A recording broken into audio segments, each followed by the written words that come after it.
এখন কি মনে হয় আপনার দর্শক? এই উত্তাল পরিস্থিতিতে এই ধরনের কর্মকাণ্ডে আদৌ কি নির্বাচনটা সম্ভব হবে? আজকে নারীবাদীরা কোথায়? একটা প্রকাশ্য দিবালোকে একজন মহিলাকে পেটের মধ্যে লাথি মারে।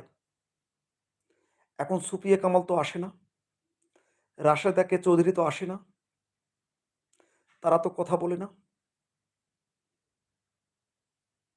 সুফিয়া কামালরা কোথায় গেল এখন? এই নারীবাদীরা কোথায় গেল এখন?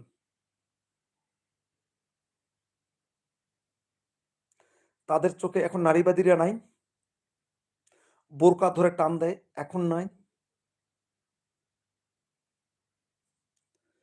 বিবস্ত্র করতে চায়, এখন নাই?